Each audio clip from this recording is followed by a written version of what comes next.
Good morning. Good morning.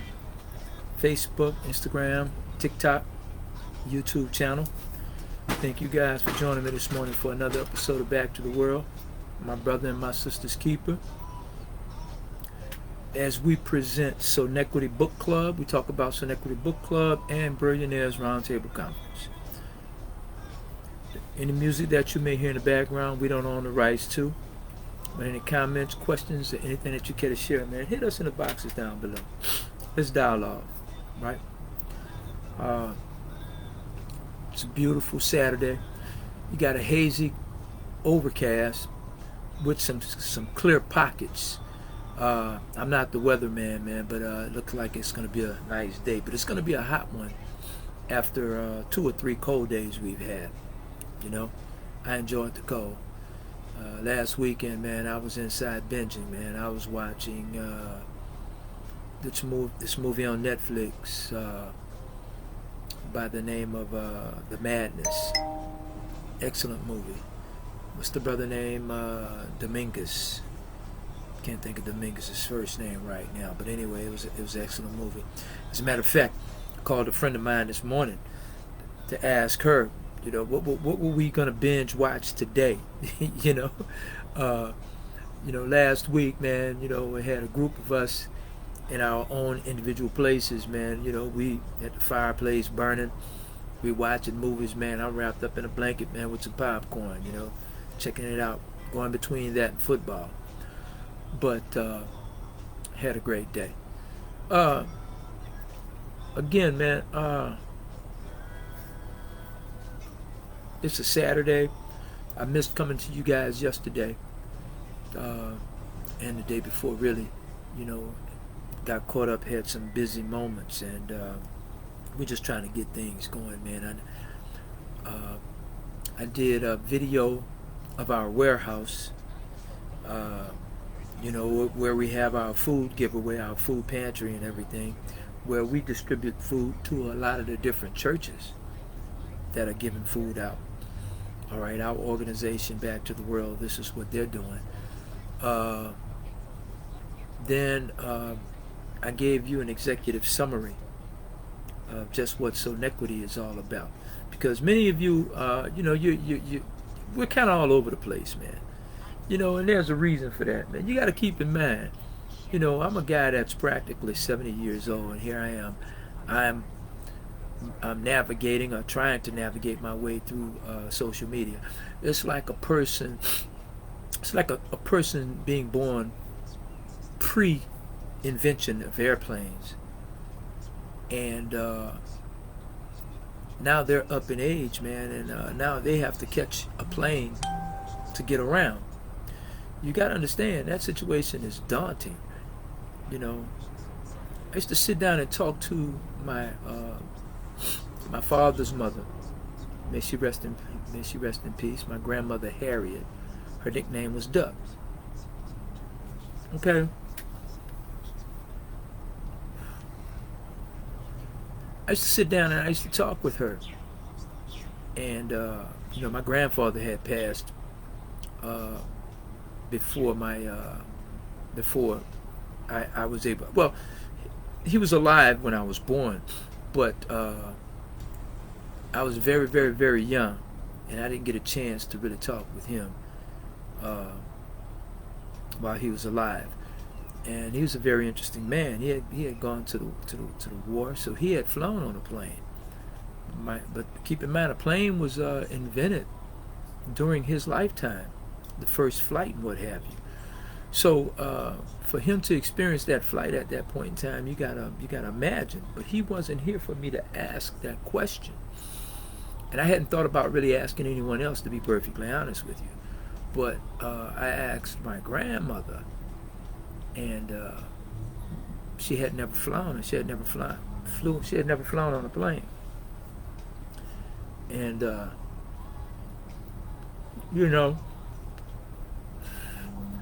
to see something that huge take flight in the air, in the sky, if you're not a daring person, it can be frightening. Because, when you see birds fly, they flap their wings. And you don't see any wings flapping. on a monstrosity like this. Then you have a bunch of people.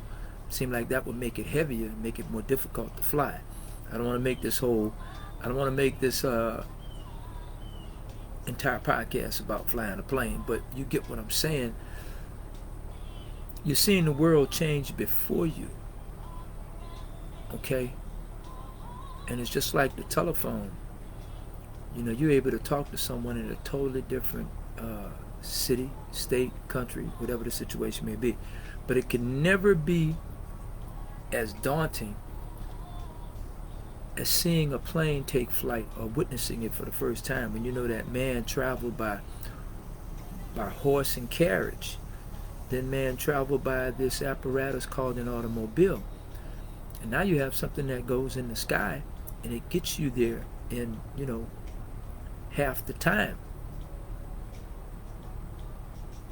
So in my lifetime, experiencing social media is a lot like my grandmother seeing a plane fly for the first time. The only difference is I'm trying to catch this flight. You know, I'm trying to learn how to fly.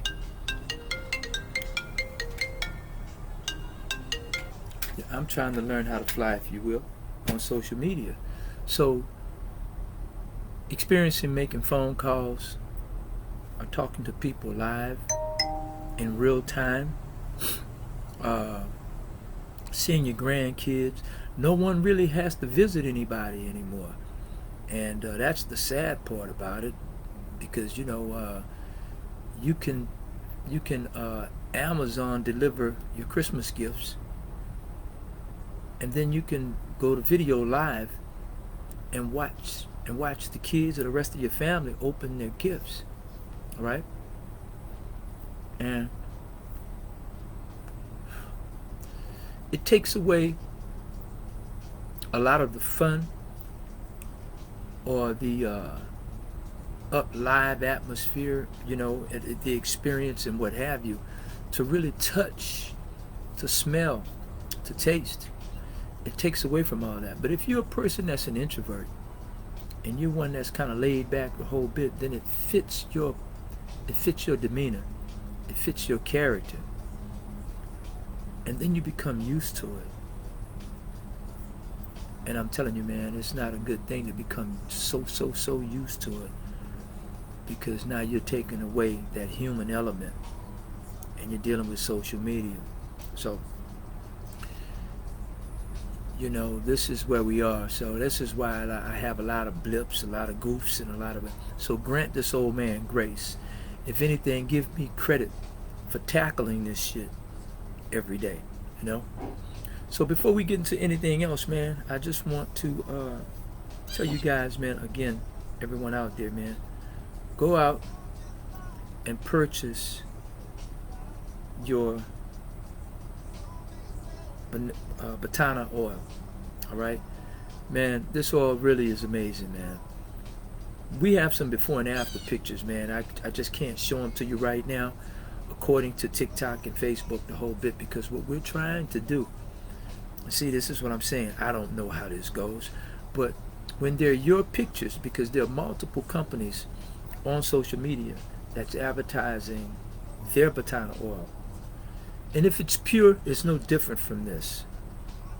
If it's mixed in the whole bit, then it's that particular person's Batana oil. And if we're telling you that it's 100% pure, then we're lying if we mixed anything with it. If that's what you want to do, that's your prerogative. But you must let the buyer beware. So this is 100% pure Batana oil, right? And we were instructed, we have to wait and get approval, because we don't want to advertise our before and after pictures, because if we advertise those, then someone could take that and put on their site without us giving them permission to do so.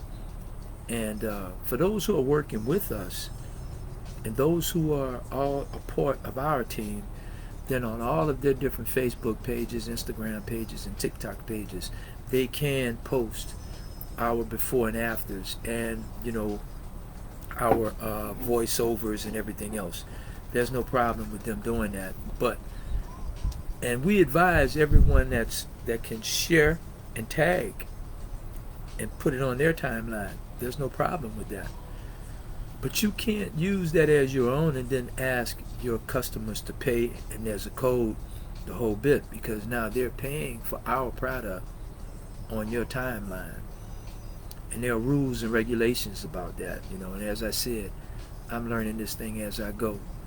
I'm fixing the flat while the car is still rolling. All right? So, but be that as it may, it's a learning curve. And when I tell you, I told all my customers, all the guys that was in the game with me, this right here is just like the drug industry, man. I'm not gonna bullshit you. Minus the killings and all that, but I'm talking about the way that it's done, the way that it's rotated. I wish that a lot of you guys would come on board, man. Not so much for selfish reasons, but there are many of you out there, and I know you're struggling and you're having a hard time with trying to figure out what's that. You're struggling and you may be having a hard time with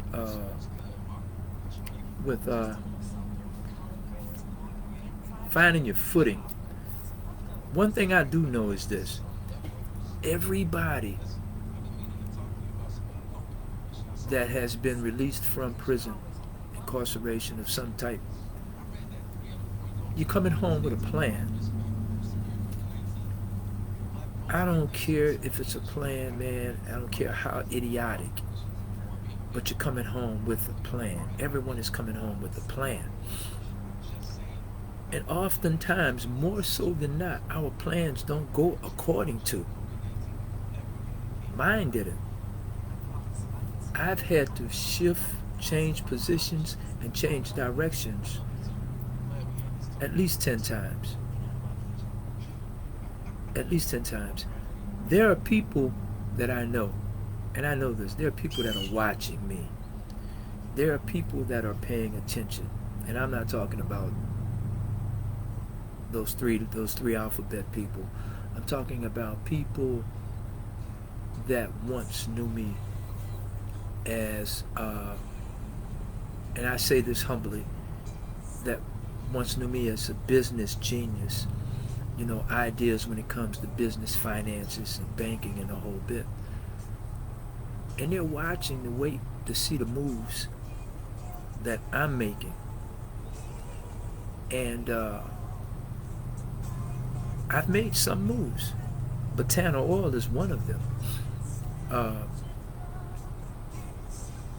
But I have a plan. I have an idea that I know that was given to me by God. It was granted to me by the Most High, and I feel honored to be the shepherd or the steward of Sonetquity. But there are so many things that has to happen in order for Sonetquity to come to its fruition. And I've stuck with it. I've stuck with it when many have said I should give it up. But I refuse to do that. But what we have done, we have morphed and we have shifted and we have changed and reconfigured our infrastructure. So there are people that are waiting and watching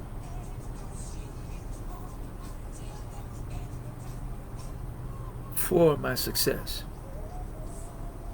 There are those that are waiting and watching, but what they fail to realize is that it's already a success. They just have to come on board. We just need you on board. And that way you will make that success come to fruition.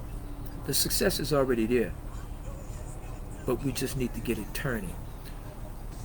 But under the same token, just like I have those that are waiting and watching for our success so they can come on board and join,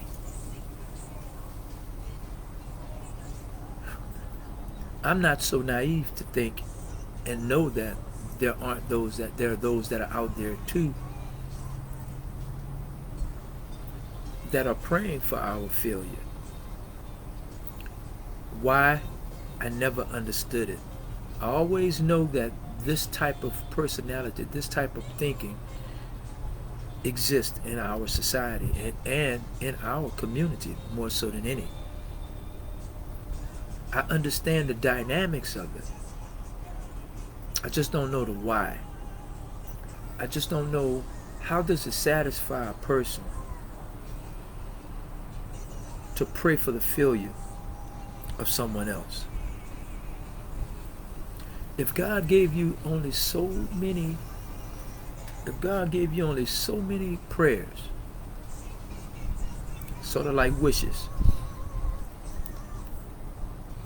look how many you will waste, even if they come true. Look how many you would have wasted by wishing for the failure of someone else. I did a post this morning saying that negative energy is just as strong as positive energy. Right? Negative energy is just as strong as positive energy.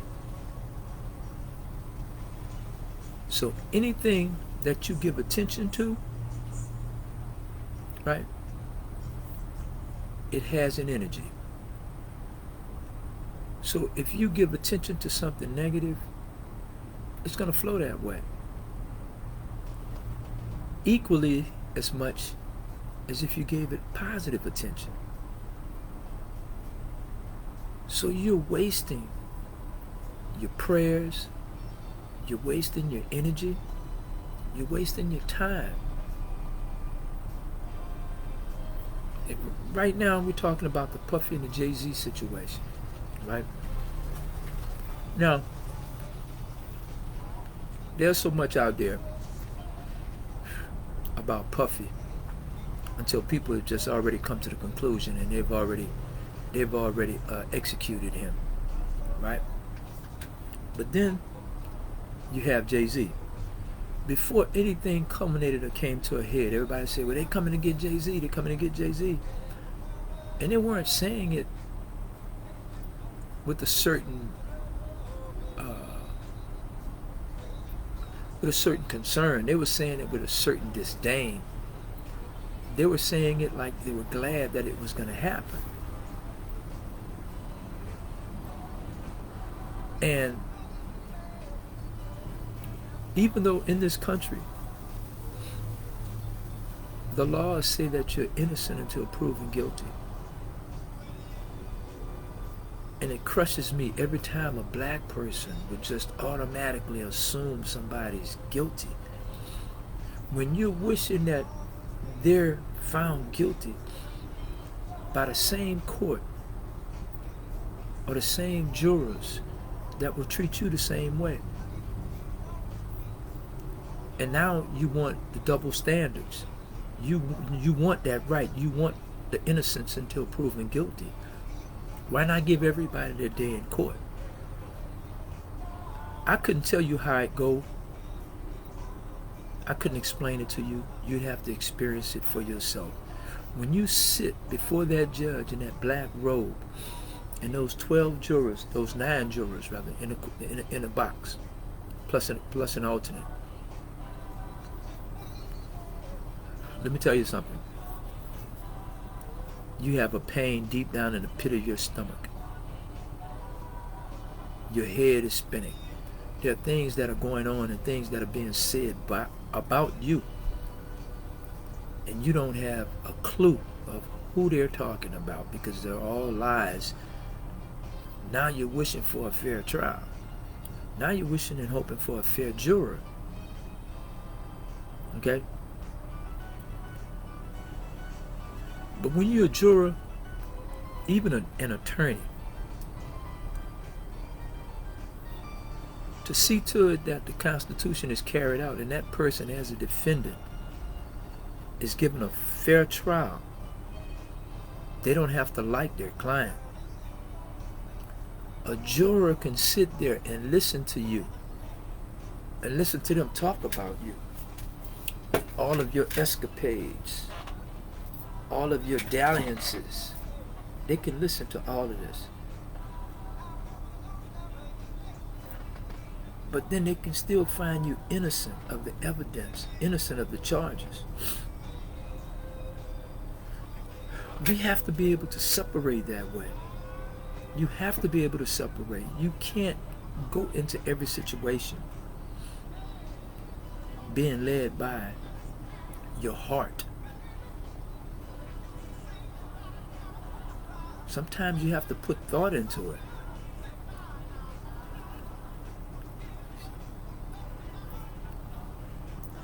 So, I know that there are folk out there that are wishing for our failure. But all you could do is not give it any attention, not give it any energy. Not give it any energy, man. You don't get caught in a pissing contest with someone else that's talking about you and your failures the whole bit. So as I said, I come on social media. I don't talk too much about my past businesses or my past business endeavors. But the way things are right now in society, no one wants to listen. We get all of our information via social media. And I guarantee you, out of 100%, only 25% is true. Before there was AI that's giving you a bunch of bullshit, before there was AI, everybody was just doing what they call hacks and what have you. And they were doing voiceovers and everything and things that they're telling you. So a person will read a screen reel. They will listen to that, they would interpret it, and then they will regurgitate it, and they will put it out there as though it's the truth. I listen to people talk about, they come on as though they're the authority of a subject, and they're mispronouncing the names of some of the different things that they're talking about, that they're speaking about. Or they would misquote, or they would give the wrong time, or it would just be totally wrong to begin with. And see, I am an information junkie. Literally, I am an information junkie. And a lot of people, in other words, had that word been out years and years and years ago, my nickname would have been Google. My nickname would have been Google or either AI, ChatGPT, one of the three. Because I compile data. I gather data. You never know when you're going to need it. And I've always loved the password. What's the other one? The other one with Vanna White. I always loved the game Concentration. And then I love the one where Trebek. I can't think of the name of it right now. But anyway, I could hear the music. But I was a fan of all these different games and game shows. And it was ironic that I read so much. As a young kid, I knew a lot of the answers in which they were speaking of. Right? And with that and with business, it set me apart. It set me apart from many of my peers because I knew a lot of information that at that time they were calling worthless. They call it worthless. And now today, man, we're in a place, in a zone where, man, we get 75 to 80% of worthless information over social media. And if we heard it on social media, man, we will swear on it. We will stand on it because we heard it there. And then we deem that it has to be true. I hear at least 10 lies a day on social media, 10 misquotes. And I'm not on that in depth, you know. But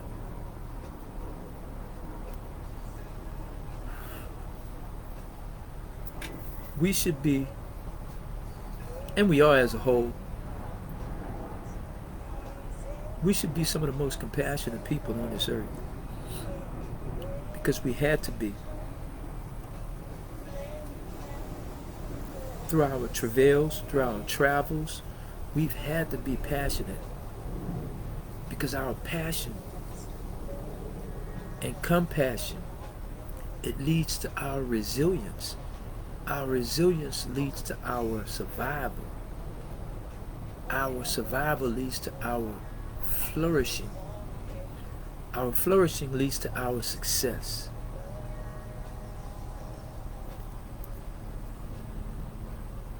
I've always been good at finding the value in things.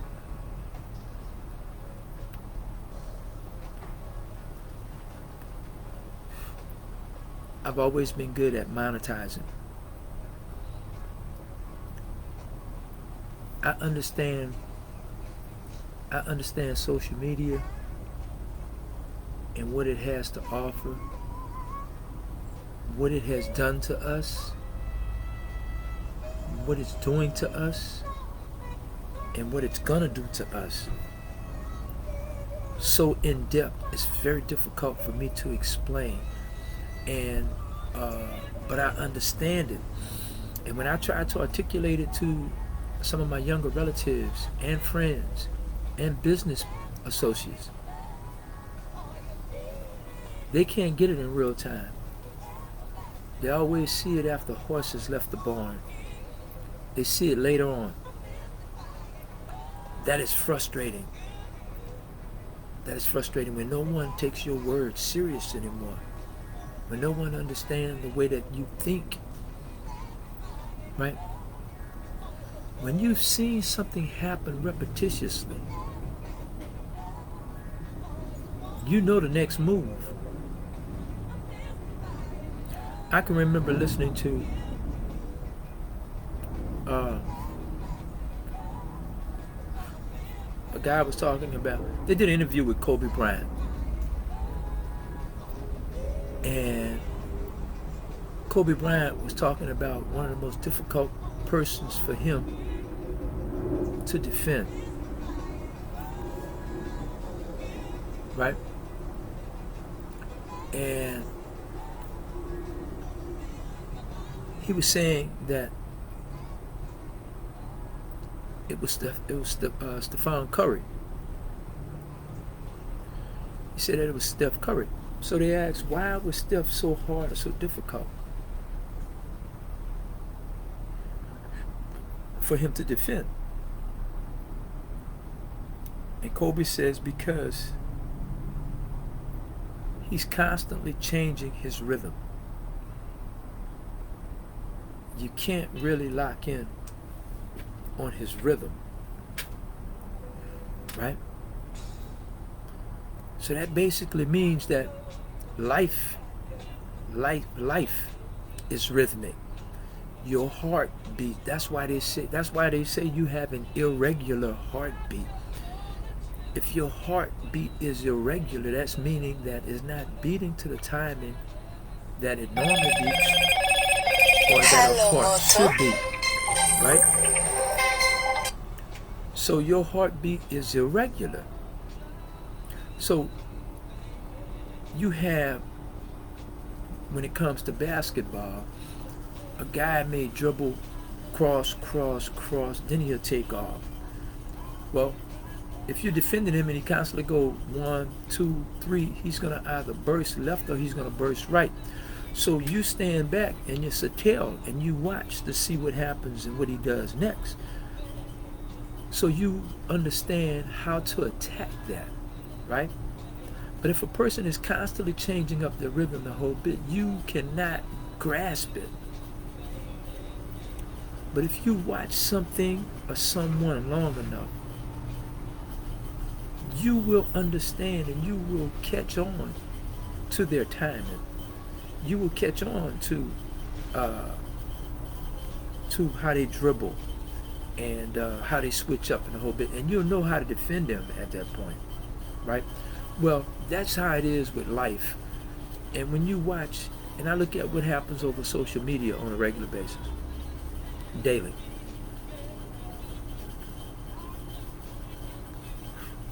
And I'll tell my peers, or my contemporaries, whatever you wish to call it, well, this is what's going to happen next. And they're like, oh man, we're not going to worry about that, man. That's not going to happen the whole bit. I said, okay. All right. You know, I'm just saying. And then I would have said it, man, days or weeks or months ahead. Then when it happened, they're like, damn, man, you said that was going to happen. You know, I used to get frustrated. I used to get somewhat, I don't want to say angered, but I used to get frustrated by it. Now I just let it pass, man. Sometimes I don't even comment. The situation that's happening with the guy that shot the guy, you know, when they showed his picture, I said, they're going to catch this guy soon. They said, man, you know, he had a disguise, and there were 2 pictures where he did it. Somebody knows him. Now the crazy thing is, he got caught, but a person recognized him that didn't know him. But this guy was trying his best to get caught. How he did everything real smart. He was an Ivy League student. He did everything he could to get away. That was the genius of it all. He knew that there are cameras all over. And he stayed in the face of cameras. Then he get caught, he still has a gun on him. You don't change your hat or your style, or you don't wear glasses on it. All you do is put glasses on. Shave your eyebrows. You wanted to get caught. And when you write on the shells, what you wrote on the shells, you were screaming for help. And when they said that he was a University of Pennsylvania graduate, and the places he lived, the whole bit, then the private school he went to in Maryland, I already knew he was a rich kid. His family was rich, his family was privileged. I said all this, man, just by seeing, you know, what he did, how he did it, how they were tracking him. They already knew who he was before they said anything to the media.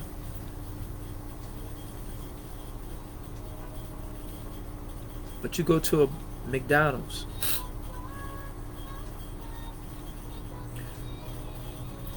see, when authorities are looking for you, all they have to do is be correct one time. You got to be perfect every time. You know, so I don't think a lot of times that folk think these things through. Now, this kid is brilliant in one sense. He's troubled in another. They're gonna have to keep him under watchful eye, because in prison, when he can't express himself, he want to hurt himself, or if he's a very aggressive person, which he's shown the tendencies, then he'll hurt someone else. He's going to have a lot of time to think about it. And now he's a martyr, because now you have other people coming about and they're complaining about the insurance companies, the whole bit. He said, they're not doing anything no different than they've been doing. I'm surprised this didn't happen more often, or more often in the past. You know? Well, but social media helps you see this. By the first of the year, or the middle of next month, we're going to have a new owner of TikTok. It's going to either be Mark Zuckerberg or it's going to be Elon Musk, or the both. If TikTok doesn't sell to, if they don't sell the majority of their shares to an American,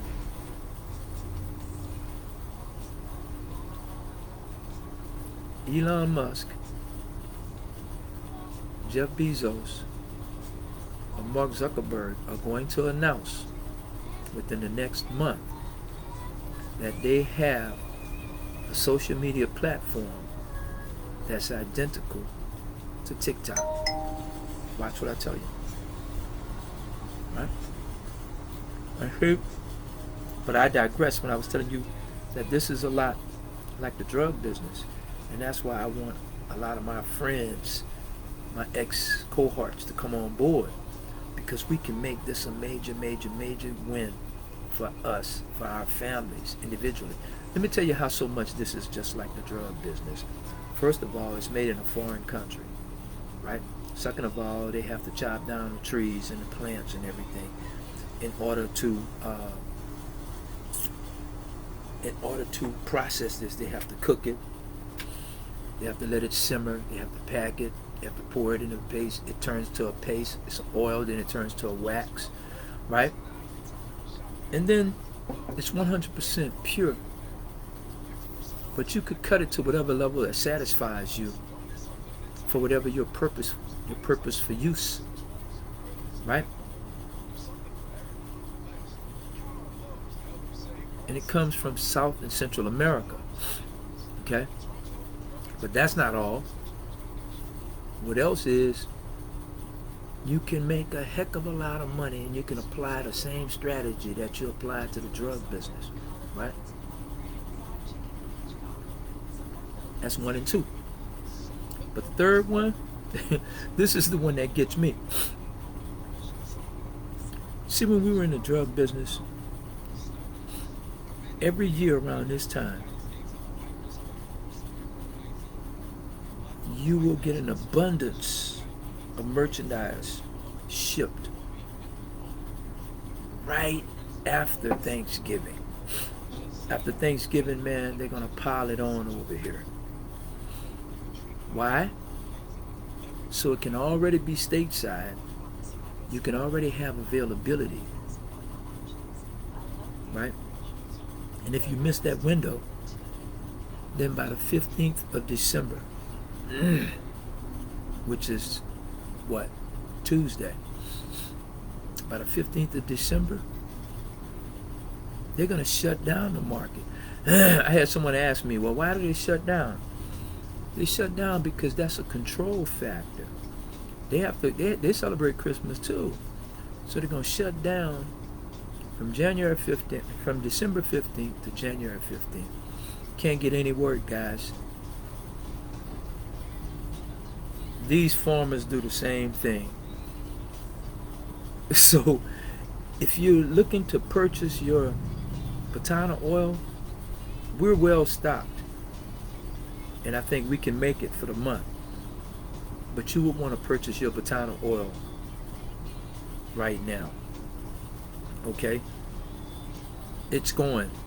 And it's going kind of fast. So if not, then you would have to wait until after the 15th. And then you got to be careful that the price don't rise. The prices will rise. They fluctuate. All right? So we have it at a set. Matter of fact, let me tell you, we're one of the lowest in the industry. Our prices are lower than just about everyone else. Why? Because I have direct access to it. You know, I have direct access. So I guess what you can call me is the plug. You know, just like in that old business, man. For many of you, I was your plug's plug. Guys just start making songs about that, but I've lived that. So now, if you're in the retail side of this, I am your plug. If not, I'm giving you plug advice, right? I used to tell guys this, man, when there's a drought, because it's a self-imposed drought. It's a drought that the industry places on the merchandise just to keep it. That's what the cartels do, to keep it fair, if you will, in an unfair business, right? So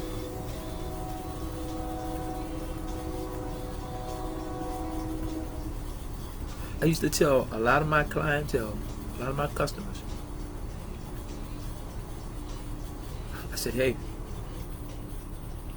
get it in now, shop now, because they're gonna shut down shop. When they shut down shop, man, everything that's over here is gonna go. And then when it goes, nobody has it. But when someone has it, they're gonna skyrocket the prices, right? Many of my guys didn't believe me, so I would tell them that.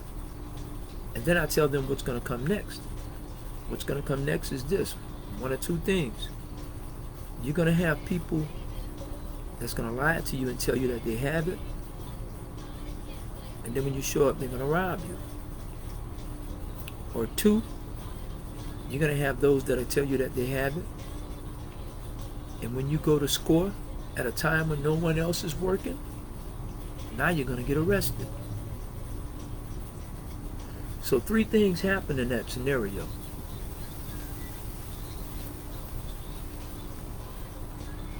One, you either get robbed. Two, you either go to jail. Or three, you get killed.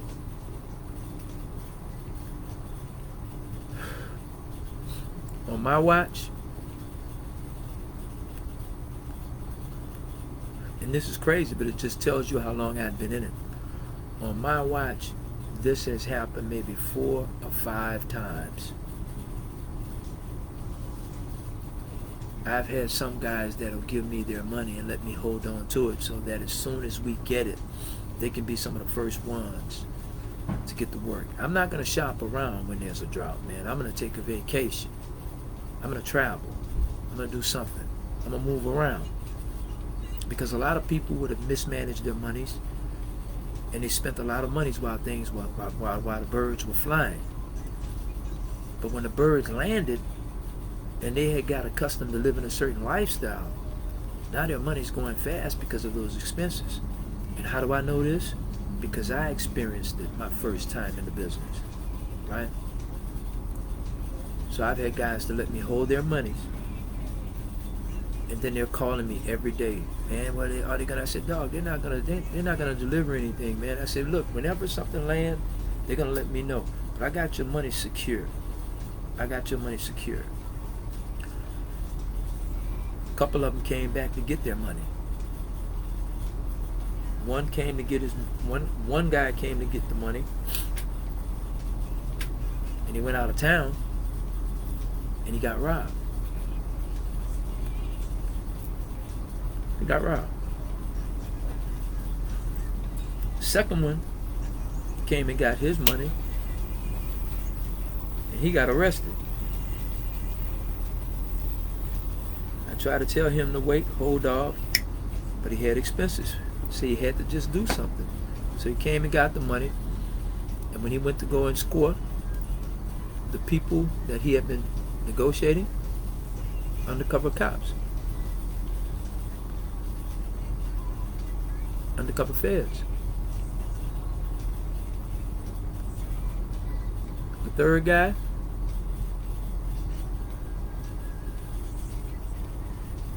he came and got his money.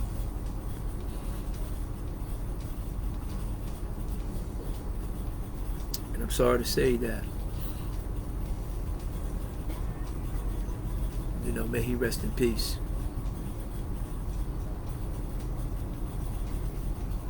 It hurts, because I was cool with each and every one of those guys, but you know, they were addicted to the business, and they didn't sit back and watch the mechanics of it, right? Well,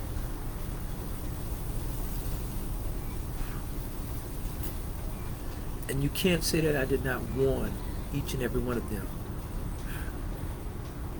You know, there was a fifth guy, and he and I were real close, but with him, I begged him not to get involved in the business because he came from a wealthy family.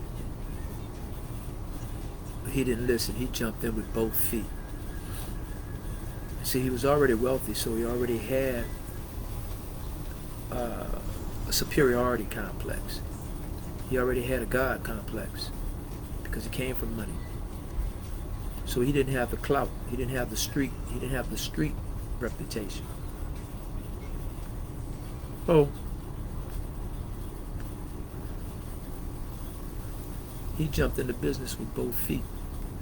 And see, he was able to advance really quickly because he didn't have to get fronted. He had the money to buy it off the muscle. So in doing so, you know, his plug, which wasn't me, I didn't want to deal with him with that because I know he was careless. So what happened, he would spend his money and buy 20, 30 at a time. And he would serve guys in different cities, different states. And, you know, he came up through the ranks. But he was very, very arrogant. And now when you pair his superiority complex with the arrogance and the reputation of being a drug dealer, you had a very dangerous person, not just to others, but to themselves as well. And I really liked this guy. I liked him. Like most of us say, I liked it him. I really liked him because I never did business with him, and I never let him in my business. And he used to ask me, man, why you don't do business with me? Because I consider you a friend. And if I do business with you, I'm not going to be your friend anymore, nor are you going to be mine.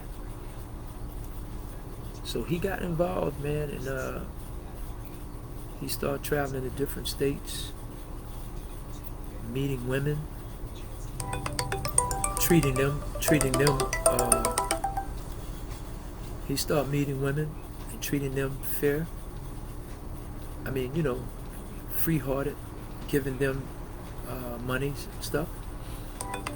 And, you know, he would give them money and treat them,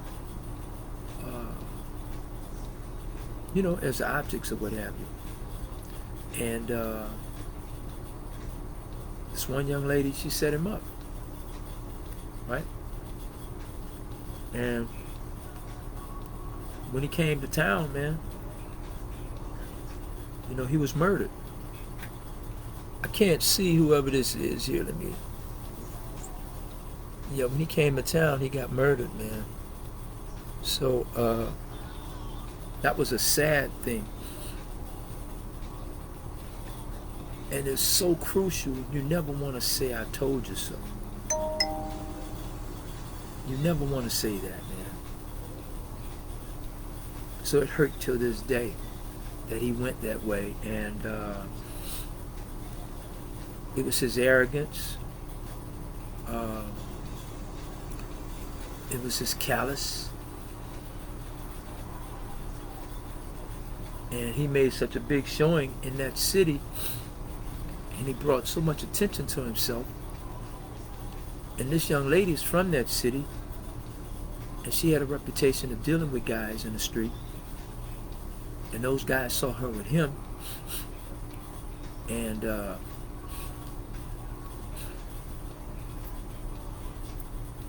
She had him set up.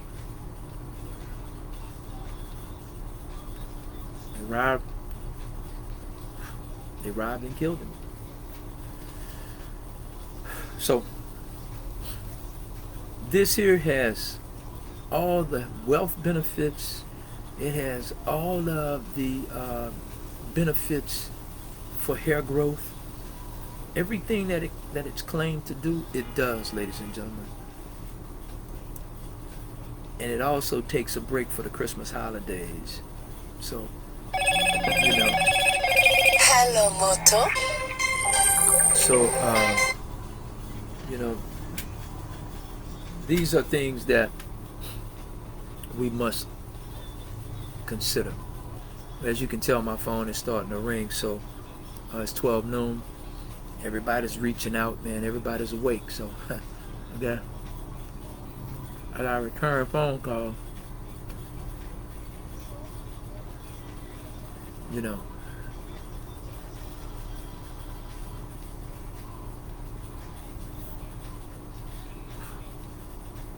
I'm gonna go in here and watch some football. It's 12 noon. The Heisman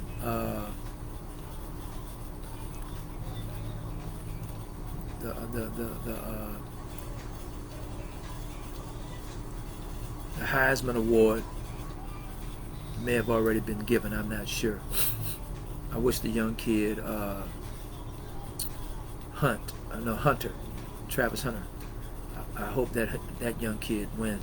Man, I watched him do something that was so fantastic. To an untrained eye, they may not have caught it. It may look like something that everyone does. But because of his presence, he defended 3 receivers at one time. He didn't play so much the receivers, he played the ball.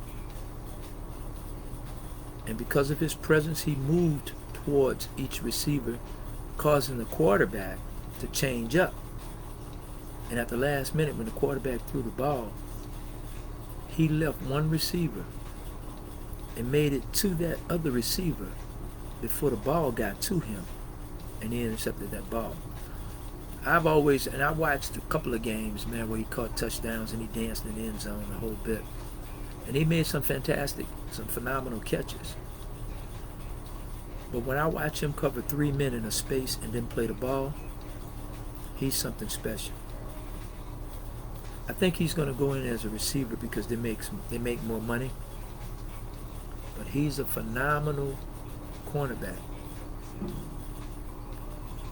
Yes, indeed.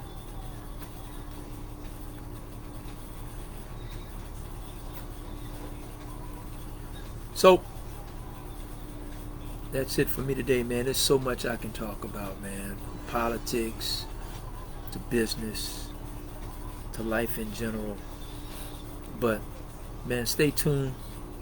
We have some major things coming. And I tell you, man, you know, Sonetquity's in a slump right now.